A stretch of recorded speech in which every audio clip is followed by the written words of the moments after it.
Donc, il ne faudra jamais l'oublier parce qu'il y a une autre liaison, comme je le dis, qui est l'arche, qui est égale au temple. Donc, l'arche qui veut dire Teiva. Quand on renverse, c'est Aveit ou Abeit. D'accord? Mais aussi, quand on va dans Teiva, Tav, Beit et He, on trouve le mot littéralement ou étymologiquement hébraïque qui est Tavé. Ok? Tavé, c'est-à-dire qui s'écrit T-A-V-E-H. Tavé. D'accord? Teiva, on a Tavé. Et Tavé qui veut dire un signe dans une maison. Un code, un signe dans une maison. Et c'est important de savoir ça. Je l'avais dit au préalable, hein, une maison qui cache quelque chose qui cache un signe. Ce signe est le souffle d'Elohim. Amen. Donc je voulais faire ressortir ce côté-là. Donc voilà. Donc comme je disais, du coup, l'arche devient quelque chose d'important. D'accord? L'arche nous cache un concept. Okay? Un concept qui révèle qu'il y a un code ou un signe prophétique au sujet d'une maison dans le futur. C'est ça. Quand on a vu dans le Gan Eden, on a vu que le jardin d'Éden, on a vu que le jour 1, ok, qui est Yom Erad, comme Pierre le dit, un jour vaut 1000 ans. Donc jour 1, qui est Yom Erad, se restaure au Yom Shabbat le jour 7. Donc on voit le 7e millénium, 7000 ans après, on voit que dans Apocalypse 20, il y a les 1000 ans de règne de Yeshua. Okay? 7e millénium. Donc il vient pour régner pendant 1000 ans. Et on voit aussi le temple dont fait allusion le Navi Ézéchiel. Okay? C'est important de savoir ça. Okay? Le prophète Ézéchiel, il révèle un temple où il parle de sacrifices qui vont reprendre. Ézéchiel 40, 44, 46, ce sont des chapitres que vous ne devez pas vraiment négliger. Il faut aller en détail et puis les lire parce que, donc, dans le jardin d'Éden, le jour 1, Elohim, comme on dit, voya Elohim Kitov. Il fait la lumière, il voit que la lumière était bonne, et puis il eut un soir, il eut un matin, et il nomma ce jour, jour 1. Et comme on a dit, ce jour 1 cache la restauration du jour 7. C'est-à-dire le jour 7, c'est le jour de Shabbat, donc Yom Shabbat. Donc on retrouve dans l'Apocalypse. Je fais mention de ça parce que c'est important. C'est important. C'est pareil pour l'arche de l'Alliance. Donc après, le jardin, le premier couple pêche, il y a une séparation, il y a un déluge, et puis il y a une restauration. On voit aussi l'image là de l'arche de Noé qui refait surface avec 8 personnes qui vont peupler le monde après, jusqu'à nos jours. Et toutes ces choses-là, avec l'arche là, on retrouve Teiva, on retrouve Tavé, on retrouve Abeit. Donc l'arche c'est la maison, l'arche c'est le temple, et l'arche aussi révèle une maison future où Elohim va siéger. On le voit dans Isaïe 66. Plus tard, on va lire ça. Et c'est important. Amen. Donc, je voulais faire ressortir ça. Et c'est ce qu'on retrouve là. Alors, en temps, on se souvient aussi qu'il avait donné, Adonai avait donné quelque chose à faire à Moïse. Le Mishkan, on dit quoi? Il dit à Moïse, tu iras me bâtir un tabernacle sur terre, selon le modèle que tu as vu étant au top du mont Sinaï. C'est important. Selon le modèle que tu as vu. D'accord? Et donc Moïse va... Il faut répéter quelque chose. Hein. On a pour habitude de dire mont Sinaï, mais en fait c'est le mont Horeb. C'est-à-dire que le mont Horeb se trouve dans un désert. Et on appelle ce désert-là le désert de Sinaï. Donc le mont Horeb est dans le désert de Sinaï. Donc le mont Horeb, d'autres disent mont Sinaï, mais c'est le mont Horeb. Et le mont Horeb se trouve dans un désert qui est le désert de Sinaï. Donc souvent par abus on dit mont Sinaï, le mont Sinaï. Mais bon, ça passe, hein. Ça passe, tranquille. Alors, donc je voulais, c'était juste une parenthèse. Alors, Elohim donne une vision à Moïse, où après Moïse le découvre, il voit le Mishkan, le tabernacle, dans les cieux. Donc Elohim lui dit, bon, ben, tu iras faire ce que tu as vu là, selon le modèle que tu as vu là. L'expression modèle, c'est Tav-Nit. Tav-Nit. D'accord? Donc cette expression là, de Tav-Nit là, elle nous fait ressortir des mots importants. Quand on va les découper, on va trouver Tav, Beit, Nun, Yod, et puis Tav, parce qu'il y a deux Tav au début et Tav à la fin. Au milieu, on a Beit, Nun et Yod. C'est important de savoir ça, ok? Donc, Tav-Nit, je reprends, Tav, Beit, Nun, Yod, Tav. D'accord? C'est le mot Tav-Nit, ok? Et vous allez voir que les mots se ressemblent, Tavé et Tav-Nit. C'est important de savoir ça. D'accord? Et dans Tav-Nit, on a un code. Le mot Tav-Nit, c'est un mot très, très en vogue, très respecté, un mot qui a une très grande signification en hébreu. Tav-Nit, d'accord? Et Tav-Nit en hébreu, ça veut dire, ça cache la révélation de père et fils. Le père et le fils.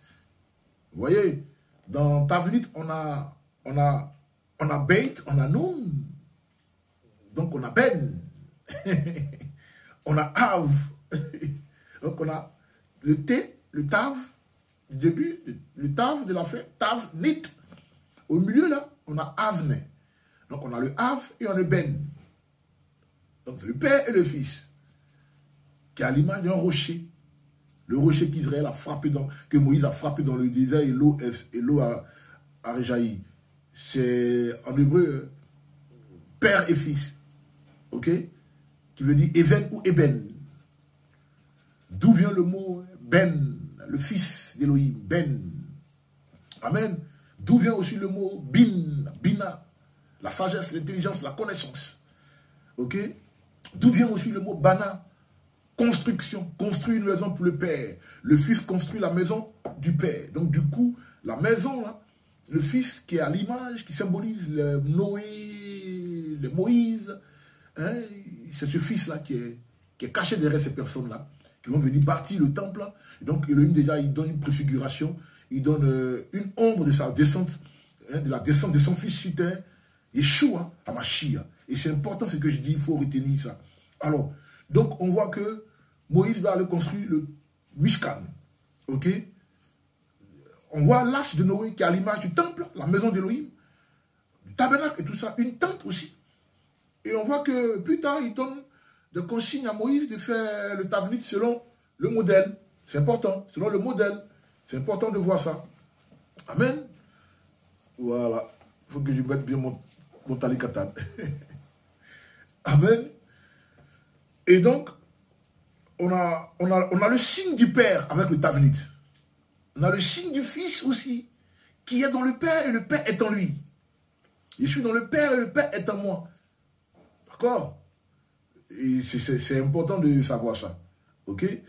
Et plus tard, on découvre aussi que le même esprit de Yahweh se révèle sous un autre plan, un autre modèle, où il est dit à David Améler, le roi David, de bâtir un tabernacle, un temple. Bon, il nous donne la vision, pas lui, quoi. Il nous donne la vision et c'est son fils plus tard, Shlomo Améler, le roi Salomon, qui va bâtir ce temple. Donc le temple en hébreu, c'est Beth Amikdash. Le tabernacle que Moïse avait fait faire, c'est Mishkan. Ok? Mais Mishkan égale Beth Amikdash. Beth Amikdash égale Mishkan. C'est toujours dans le plan d'Élohim. Donc on voit l'image, le symbole de son but ultime. Le Gan Eden, le jardin d'Éden, c'est la maison qu'il veut construire, mais il commence là d'abord.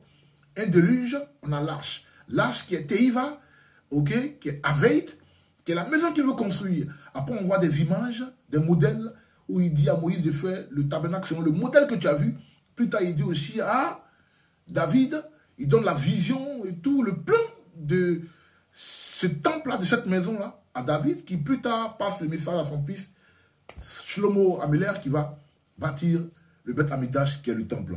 Et donc, c'est important de savoir ça. Il fallait que je fasse mention de ça, parce que quand on parle de la paracha de Noé, la portion de Noé, ce sont des paramètres d'abord, des contours qu'il faut maîtriser. Il faut avoir une bonne conception, il faut aussi une bonne perception de tout ça. Alors, mais quel est le but, quel est donc le but de l'arche, qui est le tabernacle, ou qui est le temple? Où est-ce qu'Élohim veut en venir? D'accord? Et c'est important. Et la réponse qui nous vient tout de suite, c'est Élohim veut fournir un lieu, un endroit, une place, où sa présence y résidera. Sa présence en hébreu, c'est Shérina. Shérina. On entend certains dire Shekinah. On leur concède cela. Ce n'est pas un souci. Shekinah. Mais sinon, c'est Shérina. C'est le KH. En hébreu, le KH, c'est comme le CH. Ça se dit R. Vous voyez? Où on roule le R. Shérina. Ok? Ça, c'est la présence d'Élohim. La gloire, c'est Kavod. Il ne faut pas qu'on mélange les choses. Il ne faut pas les mixer. Gloire, c'est Kavod. Présence, c'est Shérina. Bon, vraisemblablement, quand Elohim est présent, on voit sa gloire. C'est ce que je vous l'ai dit. Quand il est présent, on voit sa gloire. La gloire d'Elohim fait allusion à sa présence. Et sa présence attire sa gloire. Donc, où il y a la Shérina, il y a toujours la Kavod. D'accord? Et puis, donc, pourquoi Elohim fait faire tout ça à Noé? On voit aussi le plan, le Tavnit qu'il montre à Moïse. Le Tavnit, un autre plan de la maison qu'il donne à David, qui le passe à son fils. Mais c'est quoi tout ça? Quel est le but, ok, de l'arche, du tabernacle, du temple, de la maison d'Élohim? Parce qu'il veut fournir, il veut avoir un lieu, un endroit, une place, qu'on appelle en hébreu Makom ou Amakom, un lieu où il va résider, où sa présence, sa Shérina, y résidera. C'est important, hein? C'est pourquoi il fait tout ça. J'ai toujours dit, il a plu à Elohim de créer ce monde, mais il recherchait quelque chose parce que il crée une maison, il crée un peuple, il crée un monde. Il dit, laissez-les dominer, let them have dominion. L'homme doit gouverner, contrôler son monde. Et puis lui, il dit, laissez-les dominer. C'est-à-dire, l'homme, lui, en tant qu'esprit invisible, il n'est pas dans ce monde, il est d'un autre monde spirituel, invisible, et l'homme est dans le monde charnel, physique. Et puis Elohim dit, laissez l'homme dominer, qu'il domine sur les oiseaux du ciel, les poissons des eaux, et sur chaque animal qui se meut sur la terre. Et puis en même temps, il veut vivre parmi les hommes. Okay? Donc il fait une maison parmi les hommes. Et c'est ce qu'on voit dans Ésaïe 66, verset 1. On se souvient, parce qu'il veut ça, il veut habiter parmi les hommes. C'est son but. Donc quand il crée le monde, il crée ce cosmos, il crée cette planète, c'est pour habiter parmi les hommes. D'accord? Il veut habiter parmi les hommes. C'est important de savoir ça. Ésaïe 66, excusez-moi, mon Tani Katan qui sort sur le côté, bon, ce sont les aléas de l'enseignement. D'accord? Voilà, il fallait que je vous le dise. Voilà. Baruch Hashem. Alors, donc on va lire Ésaïe 66, verset 1. Ésaïe 66, verset 1 nous dit, « Les cieux sont mon trône, dit Adonai, et la terre est mon marchepied. Quelle sorte de maison pourriez-vous me bâtir? Quelle sorte de lieu pourriez-vous concevoir pour mon repos? C'est ainsi qu'elles ont été créées, dit Adonai. » C'est très simple à comprendre. Ésaïe 66, verset 1 révèle le contexte de l'arche de Noé, le contexte du jardin d'Éden, le but de la création d'Élohim. Il crée son monde, il est invisible dans son monde invisible, mais il lui a plu il est rempli d'amour, donc il veut créer un autre monde, mettre l'homme là-bas et avoir une relation avec l'homme.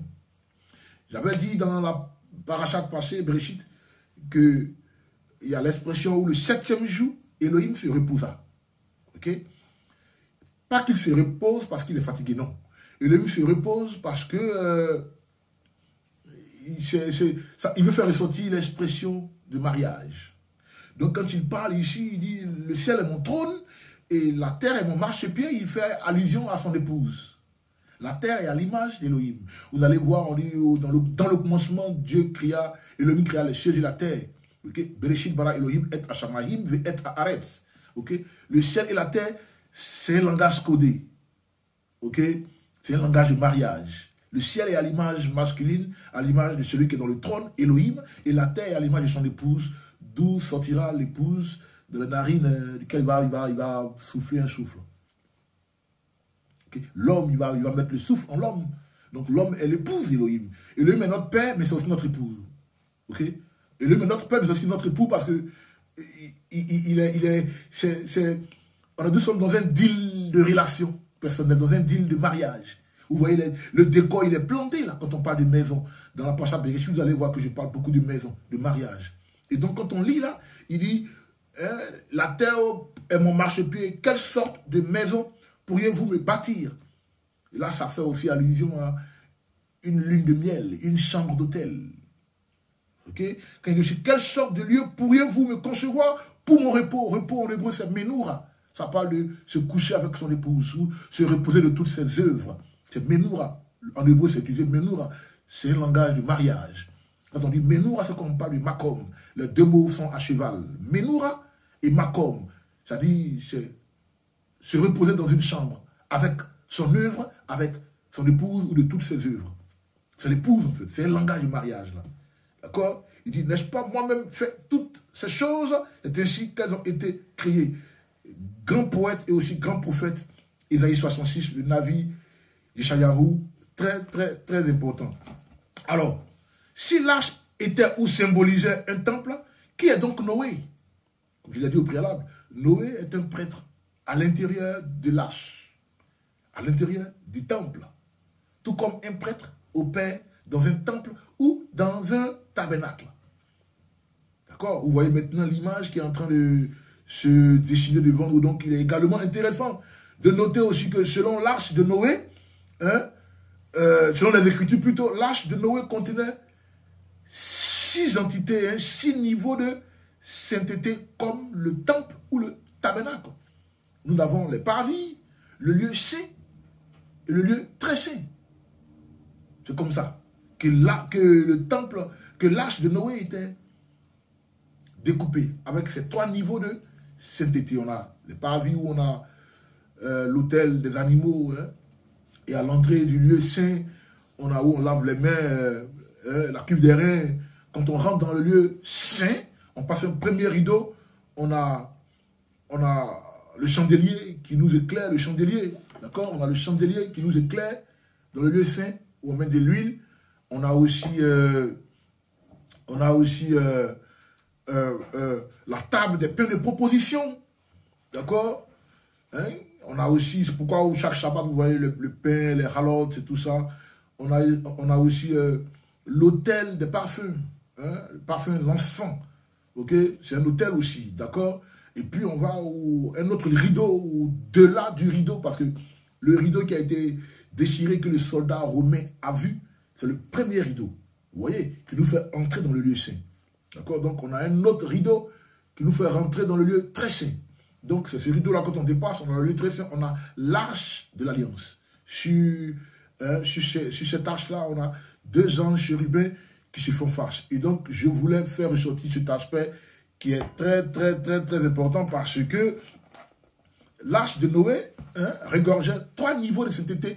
Et aussi, on nous dit que Teiva, avec la maison, le temple, comme le temple aussi a 3 niveaux de sainteté. Les parvis, le lieu saint, le lieu très saint. Kodesh HaKadoshim. D'accord? Et c'est important de voir ça. C'est important de savoir tout ça. On a, même dans l'arche, on a un lieu pour les 3 niveaux. On avait un lieu pour Noé et sa famille. On avait aussi un lieu pour les animaux. On avait un lieu pour les ordures. Et tout ceci représente, sans aucun doute, les 3 niveaux qu'on retrouve dans le temple ou dans le tabernacle. D'accord? Le parvis, le lieu inférieur, le niveau supérieur et le niveau le niveau inférieur, le niveau saint, le niveau élevé, le niveau supérieur. C'était important de savoir ça. Alors, ce qui est intéressant ici, c'est que on a quelque chose d'important aussi avec l'arche de Noé. C'était à l'aide d'une échelle que Noé rentrait dans l'arche. D'accord? Il rentre dans l'arche à l'aide d'une échelle. Et l'échelle, déjà, nous montre quelque chose d'important là. D'accord? Ça nous rappelle l'histoire de Jacob. Jacob, lorsqu'il passa la nuit, il était en train de fuir son frère.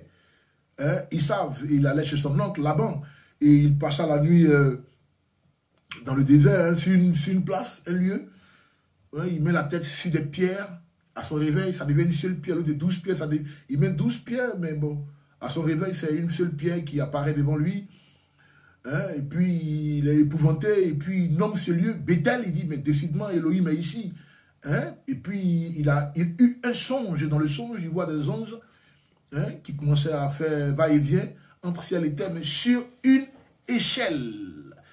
Et l'échelle ressort ici dans l'arche de Noé. Il se sert de l'échelle pour monter. Ok? C'est important parce que dans le songe de Jacob, il fait allusion à 12 pierres et il fait aussi allusion à une pierre à son réveil. Et les anges qui font les va-et-vient entre ciel et terre, entre le masculin et le féminin, entre l'époux et l'épouse, entre l'homme et la femme, ciel et terre, Bereshit bara Elohim, et Hashamahim, et Aret. Dans le commencement, Elohim créa les cieux et la terre. Donc, l'homme et la femme, langage de mariage. D'accord? C'est important de savoir tout ça. Donc, ça signifie particulièrement, quand Noé monte dans l'arche, ça signifie aussi que c'est à l'image du sacrificateur qui monte, qui va dans le temple. Qui va pour la prière, qui va pour son service en tant que celui qui appartient à la cour des Mashmarot ou à la cour des Mahadot. C'est important de savoir tout ça. Donc, il va dans la présence d'Elohim quand Noé rentre dans l'arche au travers de l'échelle, parce que le songe de Jacob aussi dans l'échelle, il dit quoi? J'ai vu Elohim. Et il a bâti un hôtel là. Il dit quoi? J'ai vu Elohim. Dans son songe, il dit quoi? J'ai vu Elohim, c'est ce que Jacob dit. Ok? Et il voit l'échelle, pardon, où les anges font les va-et-vient. D'accord? Et ça aussi, c'était une préfiguration de son mariage avec sa femme Rachel. D'accord? On le verra dans d'autres parachutes, la parachute qui viendra avec Toldot et tout ça. D'accord? Et c'est important de savoir ça. Et donc, en plus du chiffre 24, nous avons aussi le chiffre 15. Le chiffre 15 qui est associé au temple et son fonctionnement. Parce que quand on prend les marches, okay, du Nicanor, c'est-à-dire, c'est comme une échelle. Quand on pense les marches qui nous amènent jusqu'au lieu saint, c'est 15 marches. Ok? 15 marches. Et le chiffre 15 aussi, vous voyez, 15, c'est à l'image des marches qui nous mènent dans le lieu saint, mais en même temps, 15 c'est 6. Comme 24 c'est 6. Donc ici, 15, 6, c'est à l'image de l'épouse qui va dans la présence, qui doit se dépouiller de tout ce qui est... ne fait pas la gloire d'Elohim, en fait. Ok? Qui doit être toujours en relation comme c'était Jacob. On dit quoi? Il passait son temps sous les tentes de son père. Tandis que son frère Esaü était un chasseur de gibier. C'était un homme de l'extérieur. Tandis que Jacob, un homme de l'intérieur. Toujours dans la tente. C'est l'expression du chiffre aussi 15. Vous voyez, on a aussi... il va toujours dans la présence d'Elohim. Il prend l'escalier, il va dans la présence d'Elohim. On a aussi 3 pas qu'on fait en arrière lors de la prière de Avot Vimahot. Adonai Shefata Tiftach, ou Fia Gitei Latera. Hachem ouvre mes lèvres afin que ma bouche puisse proclamer tes louanges. Et on fait allusion aux 3 patriarches. Abraham Avinu, Isaac Avinu et Yaakov Avinu. Ces 3 là, ok? Avec le chiffre 5, la lettre He, ça nous donne 15 aussi. Ok? Donc quand Noé prend l'escalier, quand il prend l'arche, il rentre dans l'arche, c'est à l'image de celui qui passe, ok, qui monte pour aller dans la cour, ok, il passe la cour des femmes, et puis, il prend la marche du Nicanor, il est dans la présence d'Elohim, mais il se présente en tant que petit-fils d'Avinu Abraham, petit-fils d'Isaac et petit-fils de Jacob. Ok, donc, Noé donne le ton. Noé, il nous donne déjà le ton, là. Il nous permet de comprendre ces entités, d'être toujours en relation avec Elohim. Donc quand Noé rentre dans l'arche, à l'aide d'une échelle, il rentre dans la présence d'Elohim. C'est ce que je voulais faire ressortir, qui est très important. Donc, l'escalier se trouvant, bien sûr, à l'entrée du lieu saint. Et donc, on voit là déjà les similarités entre l'arche, l'échelle dont Noé s'est fait, et les marches du Nicanor qui nous mènent au lieu saint. On voit déjà la similarité entre l'arche de Noé et le temple. C'est important de savoir tout ça. C'est très, très, très, très important. Donc, il faut noter que l'arche n'avait pas de fenêtre. Okay, car l'arche elle-même était une source, okay, d'éclairage. Donc il fallait juste laisser la chérina ou la présence de Yahweh briller dans le jardin d'Éden, dans l'arche et dans le monde entier, comme dans le cosmos. Parce que comme j'ai dit, l'arche est à l'image du jardin d'Éden et à l'image d'une maison d'Élohim et à l'image du cosmos, le monde entier. Du coup, nous avons là quelques exemples montrant une relation entre l'arche et le temple de Noé, comme je l'ai dit dès le départ. Okay, donc Elohim, dans sa grande bonté, il voulait que chacun de nous perçoive une révélation plus grande des Écritures. C'était ça le but d'Elohim. Sinon, à part ça, il ne créait pas ce monde-là. Donc, il crée ce monde pour avoir une relation avec l'humanité. Ok? Donc, pour comprendre les Écritures, comme j'ai dit au tout début, il faut fréquenter une yeshiva, avoir un rabbin, le suivre, se faire enseigner. C'est très, très, très, très important. D'accord? Puisque tout est caché, ces perles-là sont cachées là-dedans. D'accord? Et donc, voilà un peu comment ça se passe. C'est très important. C'était la parachate de Noé. D'accord? Et puis je vous dis Shabbat Shalom. Et à la semaine prochaine, avec la parachate, l'air l'era. C'est un mot recette de Torah Call Ministries.